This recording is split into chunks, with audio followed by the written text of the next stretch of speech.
সারা দেশের সড়ক, bridge, culvert নির্মাণ থেকে শুরু করে অন্যান্য সরকারি অবকাঠামো গড়া ও রক্ষণাবেক্ষণের কাজ করে স্থানীয় সরকার প্রকৌশল বিভাগ। এসব খাতে অনিয়ম ও দুর্নীতির খবর প্রকাশিত হয় অহরহ। এছাড়া সম্প্রতি স্থানীয় সরকার উপদেষ্টার এপিএসের দুর্নীতির খবর স্থান পেয়েছে গণমাধ্যমের শিরোনামে। এমন পরিস্থিতিতে সারা দেশে স্থানীয় সরকার কার্যালয়ে হানা দিয়েছে দুর্নীতি দমন কমিশন দুদক। ঢাকা স্থানীয় সরকার প্রকৌশল অধিদপ্তরের চট্টগ্রাম বিভাগের ৬ জেলার ঘূর্ণিঝড় রোধে অনুমোদন পাওয়া ১,৯০৯ কোটি টাকা প্রকল্পের বিস্তারিত খতিয়ে দেখতে আসে দুদক। অভিযানে ল্যাপটপ, মোটরসাইকেল, সোলার স্ট্রিট লাইটের মতন যন্ত্রপাতি কেনাকাটায় অস্বাভাবিক দাম নির্ধারণের প্রমাণ পেয়েছে দুদক।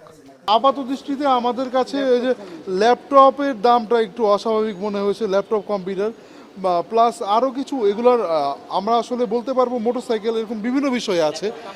এদিকে বাণিজ্যিক শহর চট্টগ্রামের এলজিইডি কার্যালয়ে অভিযান চালিয়ে ৩ বান্ডিল নথিপত্র সংগ্রহ করে নিয়ে যায় দুদক।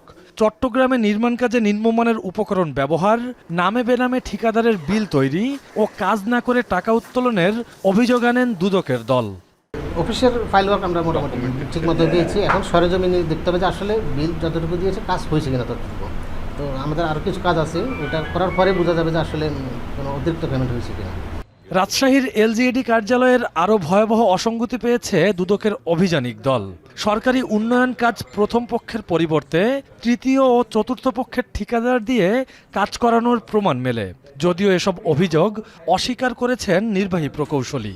ঘুষের বিষয়ে আমরা তাৎক্ষণিক ঘুষের প্রমাণ পাই নাই, তবে প্রত্যেকটা নথি আমরা পর্যালোচনা করে যেটা পেলাম, সংশ্লিষ্ট ঠিকাদার কাজ না পেয়ে বা ঠিকাদার কাজ পেয়ে আসলে অন্য কেউ কাজ করছেন, প্রত্যেকটা কাজের ক্ষেত্রেই এই অনিয়মগুলো হচ্ছে। আমরা মূল ঠিকাদারকে আমরা সাইট হস্তান্তর করি, সাইট অর্ডার বুক আছে, আমরা মূল ঠিকাদারের সাথেই কথা বলি। আমাদের পেমেন্টও কিন্তু মূল ঠিকাদারের কাছেই যায়।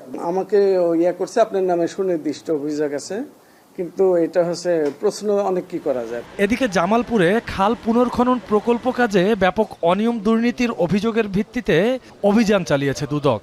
আর টাঙ্গাইল জেলা এলজিইডি কার্যালয়ে গিয়ে বিধি বহির্ভূতভাবে অগ্রিম বিল উত্তোলনের সত্যতা পেয়েছে প্রতিষ্ঠানটি।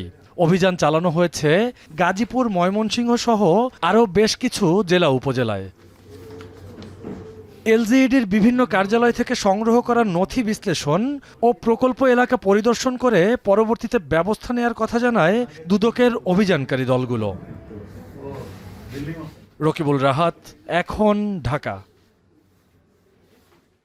সানবিট সব দিবে সামাল।